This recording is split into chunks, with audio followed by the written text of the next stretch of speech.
The year is 216 BC. Across the Italian peninsula, terror spreads like wildfire. For 2 years, an enemy has moved through Roman territory almost unopposed, destroying everything in his path. City after city has fallen, army after army has been shattered. The Roman Republic, master of Italy, rising power of the Mediterranean, faces annihilation. At the head of this destruction marches a general who has become a nightmare made flesh, Hannibal Barca, son of Hamilcar, commander of Carthage, the man who swore as a child to be Rome's eternal enemy. 2 years earlier, Hannibal had done the impossible. He had crossed the Alps in winter. Elephants, cavalry, and 40,000 soldiers had climbed mountains no army had ever crossed. Half his force died in the frozen passes, but the survivors descended into Italy like an avalanche. Since then, Hannibal has won every battle. At the Trebia River, he ambushed and destroyed a Roman army in a snowstorm. At Lake Trasimene, he trapped 15,000 legionaries in a foggy dawn and butchered them to the last man. Roman generals who thought themselves invincible learned to fear the sound of Carthaginian war horns. Now Rome faces a choice that will define its future: surrender or fight one more time. The Senate debates for days. Some argue for caution. Avoid battle. Let Hannibal exhaust himself raiding the countryside. Starve him of supplies. Wait for him to make a mistake, but others demand action. Rome has never won a war by hiding. The legions are the greatest military force in the world. If Rome gathers enough soldiers, they can crush this Carthaginian invader once and for all. The Senate makes its decision. Rome will raise the largest army it has ever assembled. Not 20,000 men, not 30,000, 80,000 soldiers, 8 full legions. Every able-bodied citizen will march. Allies from across Italy will be called to arms. 2 consuls will share command. Gaius Terentius Varro, a man of the people, aggressive and confident. Lucius Aemilius Paulus, a cautious aristocrat who has fought Hannibal before and knows his cunning. The message is clear. This will not be another skirmish. This will be the decisive battle. Rome will march south and destroy Hannibal's army. The war will end. But as the massive Roman force begins to move, something else is happening in the south of Italy. Hannibal is not running. He is not retreating to the coast. He is waiting. Near the town of Cannae, beside the Aufidus River, the Carthaginian general makes camp. He knows the Romans are coming. He knows they outnumber him nearly 2 to 1. Hannibal has 40,000 soldiers. Rome brings 80,000. Any other general would flee. Hannibal begins to prepare the battlefield. He studies the terrain carefully. The river to one side, open plains stretching ahead. Perfect ground for the Roman infantry to deploy in their traditional formation. Perfect ground for what Hannibal has planned. His officers ask him how they can possibly win. The Romans will crush them with sheer numbers. Their infantry will advance like an iron wall. Their cavalry will sweep the flanks. Hannibal listens. Then he smiles. He has fought Romans before. He knows how they think. He knows how they fight. And he knows their greatest strength is also their greatest weakness. Roman legions are disciplined. Roman soldiers are brave. But Roman generals are predictable. They believe in one thing above all else: the frontal assault. Advance in formation. Crush the enemy with superior numbers. Simple, direct, unstoppable. Except Hannibal has no intention of fighting a simple battle.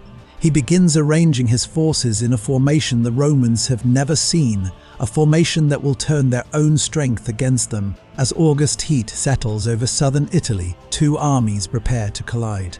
80,000 Romans march toward what they believe will be their greatest victory. 40,000 Carthaginians wait quietly. And Hannibal Barca, the man who crossed the Alps, the general who has never lost a battle, prepares to fight the most brilliant engagement in military history, a battle so devastating that Roman mothers will weep for a generation. A battle so perfect that military academies will study it for 2,000 years. The Battle of Cannae is about to begin. Dawn breaks over the plains of Cannae. Dust hangs in the still air.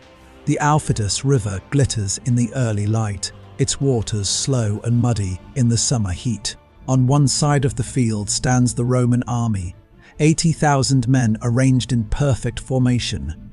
The largest force Rome has ever assembled for a single battle. Legion after legion stretches across the plain, shields gleaming, standards held high. The Roman infantry forms the center, dense ranks of heavy infantry packed tightly together. Their strategy is simple: advance straight ahead, crush whatever stands in front of them.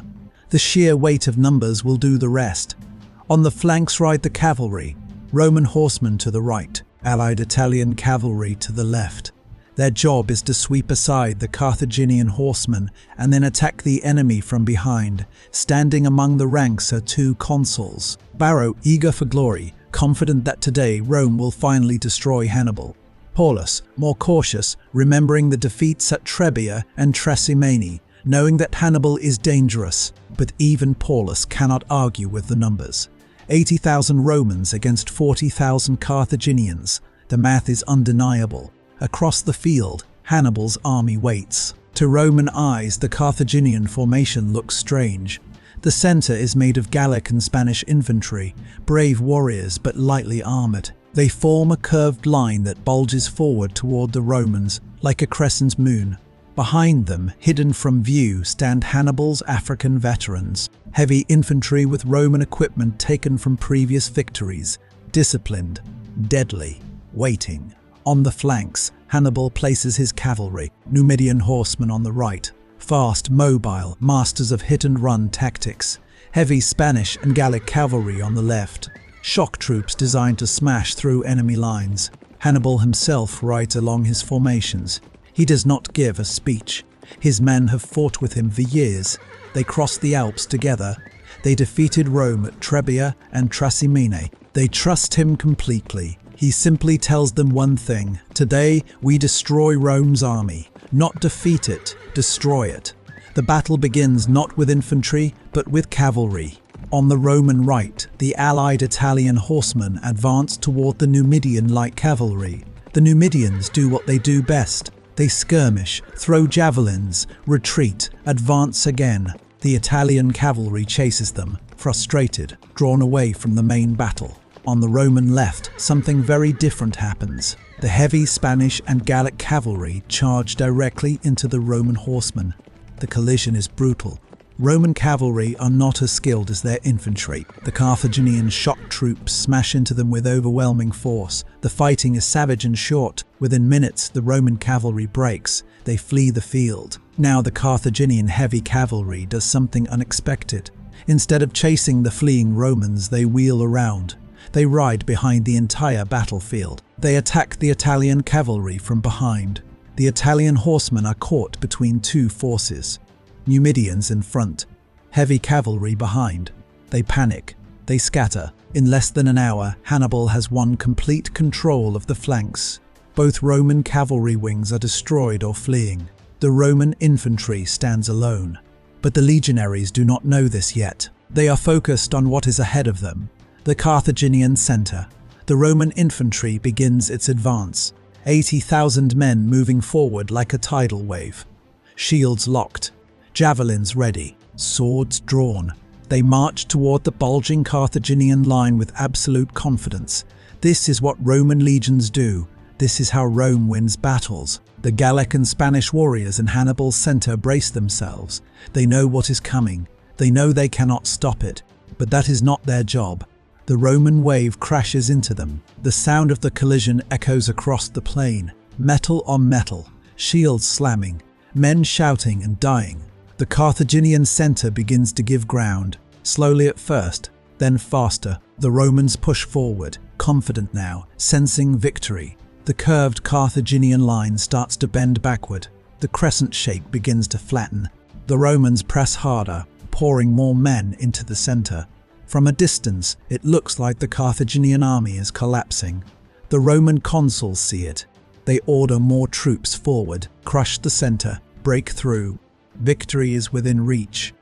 But something else is happening, something the Romans do not see. As the Carthaginian center bends backward, the Roman army compresses. 80,000 men push into a smaller and smaller space. They are so tightly packed now that soldiers in the rear ranks cannot even raise their weapons. and on both sides of this massive Roman formation, Hannibal's African veterans begin to move. They have been waiting, hidden, patient. Now they turn inward. Like the jaws of a trap closing, the Battle of Cannae has entered its second phase, and the Romans are exactly where Hannibal wants them. The Roman advance continues, 80,000 men pushing forward, confident that victory is moments away. The Carthaginian center bends farther and farther back. Gallic and Spanish warriors fall by the hundreds, but they do not break. They retreat step by step, drawing the Romans deeper. Consul Varro watches from behind the lines.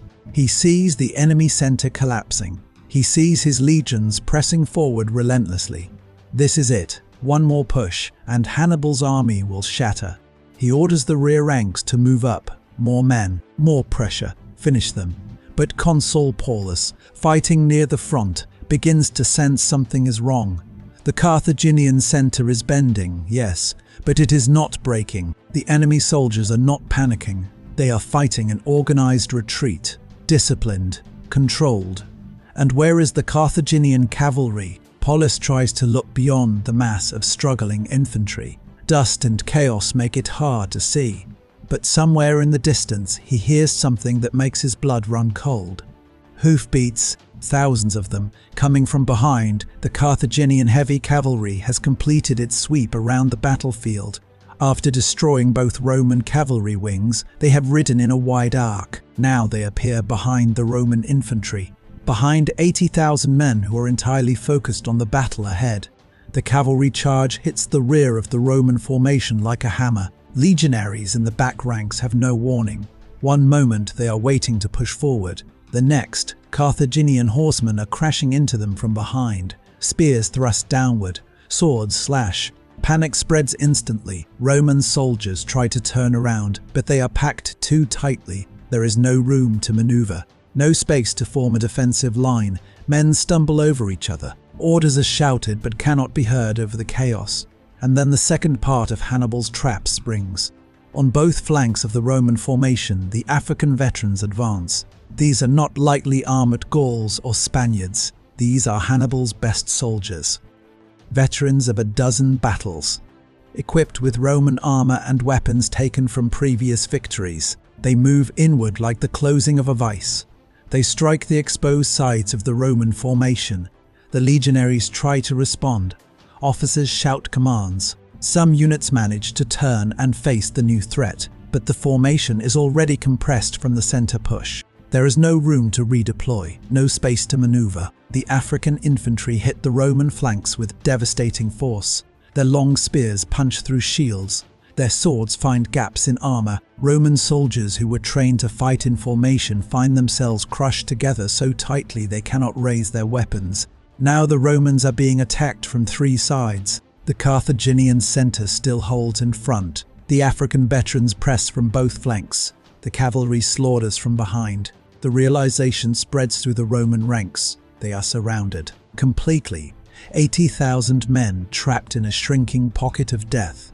Consul Paulus tries to restore order. He rides through the chaos, shouting commands, trying to organize a breakout. But there is no breakout. There is no escape. A javelin strikes him, then another.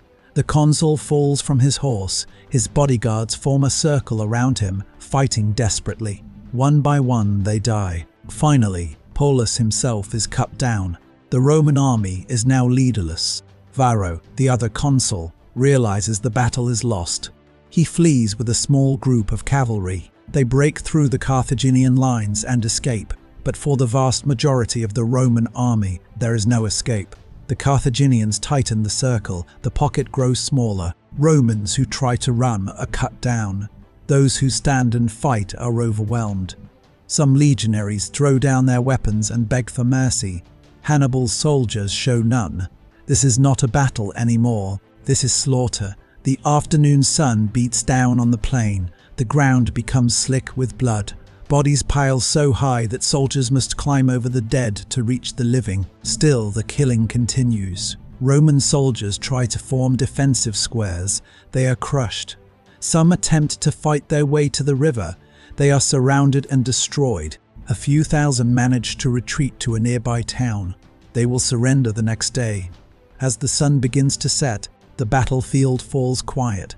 The Carthaginian soldiers stop fighting. There is nothing left to fight. The plain of Cannae is covered with bodies. 50,000 Roman soldiers lie dead. 10,000 more are captured. Hannibal's losses, fewer than 6,000. In a single afternoon, Rome has lost 1/5 of its entire male population. Every family in the city will mourn. Every street will echo with grief. When news reaches Rome, the Senate refuses to believe it at first. An entire consular army cannot simply vanish. But the survivors begin to arrive. Wounded men, terrified stragglers, Consul Varro, humiliated and broken. The truth becomes undeniable. Rome has suffered the worst military defeat in its history.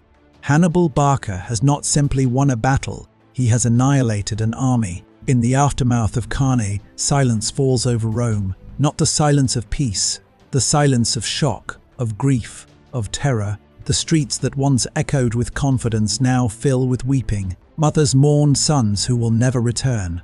Wives grieve husbands cut down on a distant field. Children ask questions that have no answers. The Senate meets in emergency session. For the first time in memory, the chamber is not filled with debate. There is only stunned disbelief. 50,000 dead, 10,000 captured. 2 legions completely destroyed. The finest soldiers Rome has ever trained, gone in a single afternoon. And Hannibal's army is still intact, still in Italy, still undefeated. Outside the Senate, panic spreads through the city. Hannibal is coming. The walls of Rome will not hold. The city will be sacked. Everything will be lost.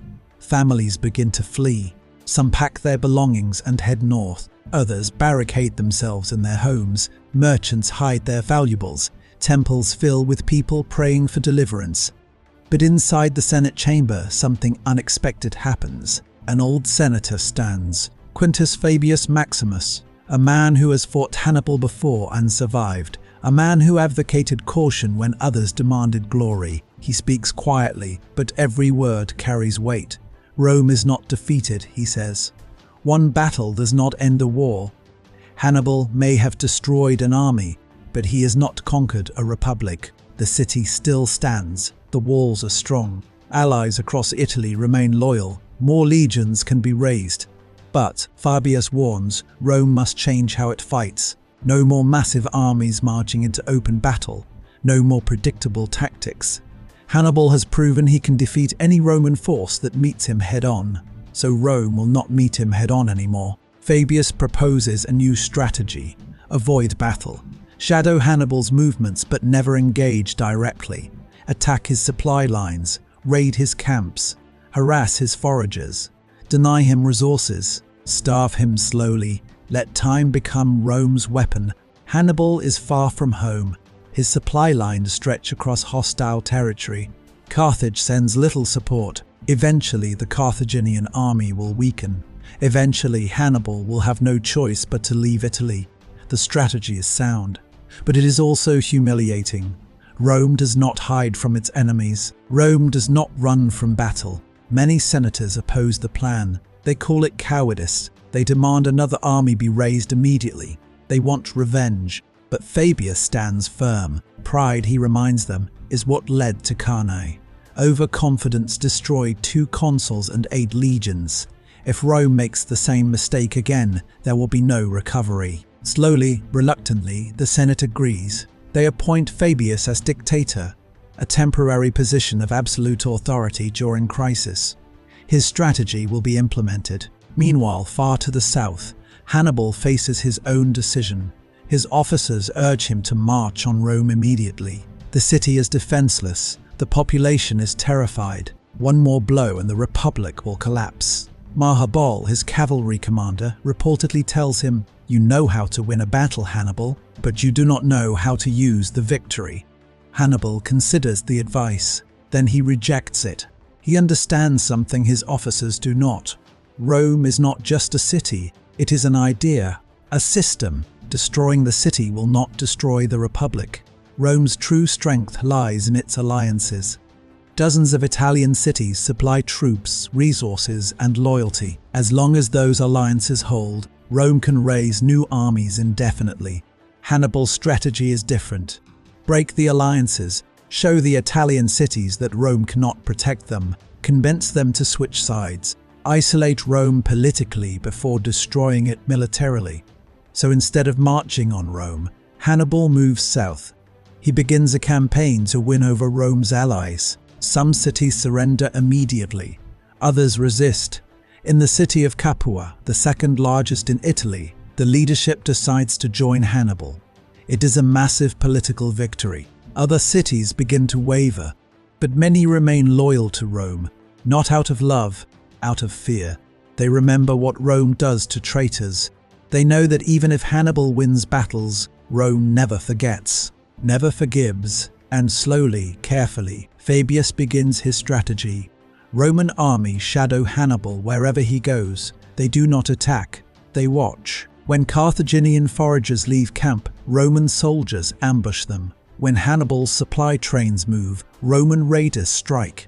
It is frustrating, humiliating, exhausting, but it works. Hannibal wins skirmishes. He captures towns, but he cannot force Rome into another decisive battle. And without another Cannae, he cannot break Roman will. Months pass, then years. Hannibal remains in Italy, winning battles but unable to end the war. Rome continues to lose fights but refuses to surrender. The Fabian strategy, named after the man who created it, becomes Rome's salvation, not through courage, not through victory, through patience, through endurance, through the stubborn refusal to give up. Hannibal is the greatest general of his age, but he is fighting something greater than any army.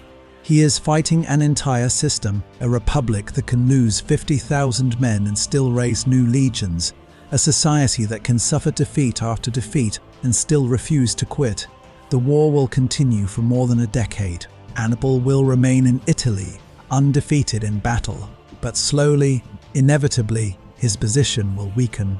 Because Rome has learned the lesson of Cannae, never again will they fight Hannibal on his terms. Never again will they march 80,000 men into his trap. The Battle of Cannae was Hannibal's greatest victory, but it was also his last chance to destroy Rome, and Rome survived. 15 years after Cannae, Hannibal Barca stands on African soil once more. He has been recalled from Italy, not because he was defeated, because Rome has done something he never expected. They brought the war to Carthage. A young Roman general named Publius Cornelius Scipio has landed in North Africa with an army. He has spent years studying Hannibal's tactics, learning from Cannae, understanding the brilliant maneuver that destroyed Rome's greatest army. Now Scipio will use those same tactics against their creator.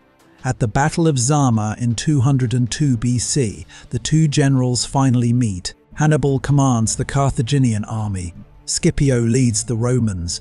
For the first time in his career, Hannibal faces someone who understands him, someone who can predict his moves, someone who has learned from every battle Hannibal ever fought. The battle is brutal. Both sides maneuver brilliantly, but in the end, Scipio's cavalry sweeps the field exactly as Hannibal's did at Cannae. The Romans encircled a Carthaginian army. The trap that destroyed Rome is now turned against Carthage. Hannibal loses. For the first time in his life, the man who crossed the Alps, who destroyed armies at Trebia, Trasimene, and Cannae, is defeated in open battle. Carthage sues for peace. The Second Punic War ends. Rome has won, not because it was stronger, not because it had better generals. Rome won because it refused to surrender after Cannae. In the years that follow, the Battle of Cannae becomes legend. Military academies study it. Generals analyze it. Historians debate it. How did Hannibal achieve such a perfect victory? The answer lies in understanding both the battle and the general who planned it. Hannibal did not simply outfight the Romans, he outthought them.